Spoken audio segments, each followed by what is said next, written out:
Soekarno Putri menyebut Jakarta saat ini menjadi kota yang amburadul karena tidak masuk dalam 3 besar kategori kota mahasiswa atau kota intelek. Sejumlah kalangan membantah pernyataan Mega mengacu pada pembangunan yang dilakukan Gubernur Anies Baswedan. Amburadul atau tidak? Ini akan kita bahas bersama anggota DPRD Jakarta, fraksi PDI Perjuangan, Hardianto Kenneth, dan aktivis sosial Kiai Khalifa. Selamat sore, Pak. Selamat sore. Baik, ini berangkat dari pernyataan Bu Mega yang menyatakan bahwa Jakarta kini menjadi amburadul. Pak Kenneth, sebagai kader dari PDI Perjuangan, kami ingin tahu Jakarta di mata Bu Mega seperti apa hingga akhirnya keluar kata Jakarta sekarang amburadul. Juga udah sepuh ya, dan juga tokoh bangsa. Ya, kita kalau sebagai anak muda atau orang yang bermoral, ini ya Mbak, kalau mau cari kesalahan orang banyak sekali. Barometernya kemana dulu? Kalau itu sedang mengalami kesulitan. Dinyatakan Pak Ges tidak relevan pernyataan dari Bu Mega karena contohnya diambil adalah sudah tidak ada kelas sosial yang tidak lagi kelas sosial yang disatukan kemudian oleh transportasi yang dibangun di Jakarta. Itu satu indikator dari Pak Ges. Nah, iya kan SDM-nya kan, menurut beliau kan. Ya. Nah, kalau Mas Ye sebenarnya benar juga.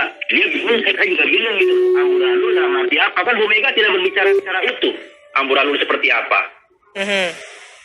Kalau mau marah, Pak Ges, aku juga marah Pak Ges. Aku juga bagian dari pemerintah, kan gitu. Tapi saya pribadi melihat omongan Ibu Mega ini sebagai sesuatu nasihat. Saya menganggap beliau orang yang sudah marifat lah. Dia tokoh bangsa yang sudah marifat, anggap aja beliau itu Megawati Soekarno Putri, Bu Mega sebagai nasihat. Artinya kan harus ada yang dibenahi. Menurut saya sih introspeksi diri aja Mbak. Kita nggak usah baperan lah jadi orang. Kalau saya mau bicara kesalahan Pak Anies, kelemahan Pak Anies, banyak sekali Pak Ges. Saya sering turun ke lapangan kok. Saya statement Pak Anies yang bicara banjir 6 jam surut itu sangat nggak rasional. Banjir ya? Banyak kok, ya banyak. Saya kebetulan di Komisi D Pak Ges, di Komisi Pembangunan. Tapi kan kita jangan bicara kelemahan orang gitu loh. Ini kan topiknya statement Ibu Mega berbicara bahwasannya Jakarta adalah kota yang amburadul. Pak Ges, silakan. Kalau kita tarik mundur ya Pak, ya Mbak ya. Kita lihat demonstrasi yang kemarin, yang bakar-bakar busway. Begitu cepatnya Pak Anies dia bisa bicara kerugian, apa jumlah kerugian yang akan dikeluarkan oleh Pemprov DKI untuk mengganti itu semua. Jadi kan terkesan beliau mendukung hal seperti itu kan. Gitu loh. Cuman kan kita mau kemana nih bicaranya gitu loh. Kalau mau cari kesalahan orang kan banyak sekali. Silakan Pak Ges ditanggapi. Dianggap sebagai nasihat saja lah untuk introspeksi. Makanya dari awal bahwa Jakarta sekarang menuju lebih baik, dia memberikan contohnya ada integrasi di kendaraan umum, kan? Terus dikatakan lagi tentang Anies menargetkan banjir harus surut 6 jam. Itu kan target yang dia ingin lakukan, dia ingin usahakan untuk Jakarta yang lebih baik. Berhasil. Jakarta kemudian dengan cepat berkomentar dan akan mengganti kerusakan. Artinya terkesan Pemprov DKI Jakarta mendukung atau paling tidak mempermasalahkan perusakan yang ada di ibu kota. Nanti dijawab apa lagi yang perlu dibenahi di Jakarta dari pernyataan Ketua Umum PDI Perjuangan Megawati Soekarno Putri di Kompas Petang. Tetaplah bersama kami. Kembali di Kompas Petang, kami masih membahas terkait dengan pernyataan Megawati Soekarno Putri yang menyebut Jakarta kini amburadul bersama anggota fraksi PDI Perjuangan Data, Hardianto Kenneth, dan aktivis sosial Kiai Khalifa. Pak Ges, jadi kalau tadi Pak Kenneth sebelum jeda menyatakan bahwa dengan adanya langkah Pemprov DKI Jakarta yang mengganti rugi kerusakan pada saat unjuk rasa kemarin menimbulkan kesan mendukung perusakan fasilitas umum yang ada di ibu kota. Tanggapan Anda? Semua asumsi itu. Saya tidak pengamat, saya bukan pengamat, saya aktivis sosial dan pendukung Anies. Ya, dan saya tahu Pak Anies adalah pendukung Pak Anies. Saya tahu, jadi statement Anda nggak objektif. Ini Pak, kita sampingkan dulu lah kita masalah partai ya. Ya. Saya dipilih oleh rakyat, Pak. Ya, pada saat dapil saya kebanjiran, saya melihat dari eksekutif dinas kerjanya nggak maksimal. Saya ini loh Pak, merasa sakit hati loh Pak. Merasa sakit hati, merasa marah. Saya lihat orang kebanjiran, ya, ada yang kebakaran. Kita bukan bicara sengaja dibakar, Pak. Kalau Bapak bicara seperti itu, saya kan hanya menanyakan, dasarnya apa? Kira-kira Pak Anies langsung bisa membuat satu gambaran angka untuk Baik, Pak Kenneth. Apa namanya? Ya Mbak, gimana? Yang ingin Anda sampaikan adalah dalam menangani atau memimpin ibu kota, Anies Baswedan masih kurang kinerjanya dalam membangun ibu kota, termasuk pada saat peristiwa-peristiwa yang kemarin kita saksikan bersama itu. Betul. Oke, karena itulah seharusnya kalimat dari Bu Mega dijadikan sebagai bahan introspeksi, begitu. Enggak, maksudnya kalau bicara halte dibakar seperti itu, harusnya dia marah dong. Kan beliau juga dipilih oleh masyarakat. Oke, baik. Silakan Pak Geis. Memperbaiki halte itu pakai uang rakyat loh Pak Geis, bukan pakai kantong pribadi. Pak Geis, silakan. Ada uang saya juga di situ, ada Bapak juga di situ. Baik Pak Kenneth, saya berikan kesempatan untuk Pak Geis, silakan. Ya, inilah bedanya seorang yang berbicaranya secara teratur, tidak mengumbar kemarahan.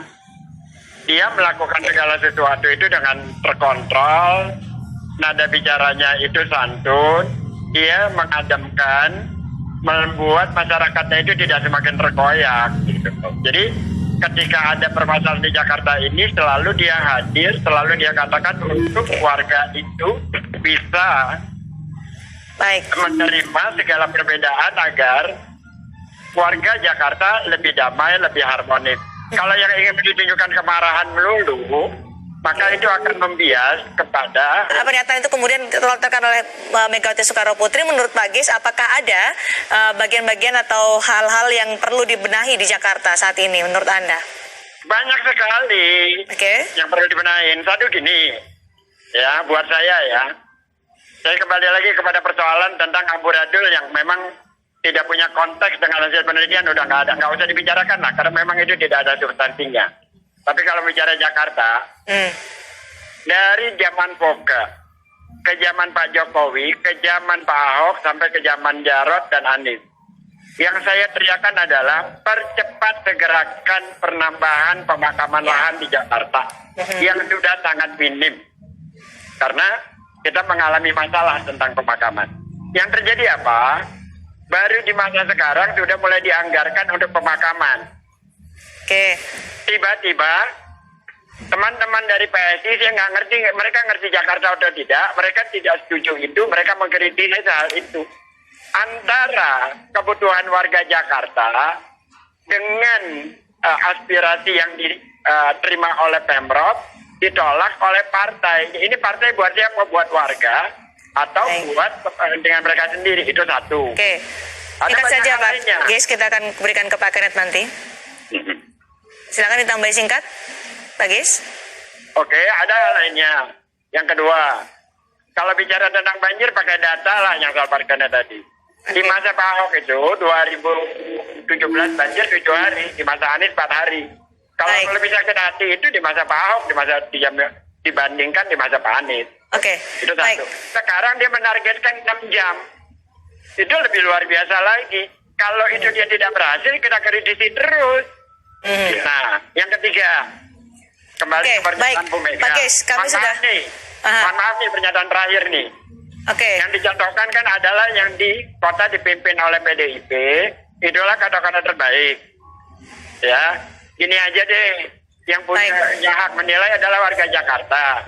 2022, tolong adakan pilkada, nanti kita lihat. Pak Geis. Yang dipilih warga Jakarta, di situlah evaluasi yang paling kita dapat poinnya. Sekarang ke Pak Kenneth, ada karena tadi disebutkan ini harus jadi bahan introspeksi, apa yang harus dibenahi menurut Anda di Jakarta? Ya, makasih Mbak. Saya setuju sih dengan statementnya Pak Geis mengenai pemakaman ya Pak Geis ya. Apalagi pada saat pandemi COVID ini, volume makam kita udah makin berkurang. untuk membuang sampah pada tempatnya itu masih kurang. Oke. Dari kita juga masih kurang sosialisasi, gitu loh. Mungkin maksudnya Ibu Mega itu kita fokusnya ke pembangunan, tapi tidak mikirin manusianya. Mungkin ke sana juga ada arahnya seperti itu. Gitu. Oke. Jadi, kurang ada sosialisasi juga. Kan kayak kemarin waktu COVID-19 melonjak, saya kan sering-sering ngomong juga di media. Kurang sosialisasi juga. Gitu loh. Sebenarnya ini pagi kita di sini tidak mau bicara dukung siapa ya. Ya maksud saya Ibu Mega itu orang tua lah. Oke, baik. Artinya bangsa. Anggap aja kritikan-kritikan umum gitu loh. Nggak usah baperan juga. Baik, Pak Kenneth dan juga Pak Geis, ini paling tidak menjadi bahan untuk bisa dipikirkan atau dijadikan kritikan bagi Pemprov DKI Jakarta untuk membenahi apa yang kurang. Tadi disebutkan Pak Geis dan juga Pak Kenneth. Terima kasih telah bergabung bersama kami di Kompas Utama, saudara. Kami akan kembali dengan informasi.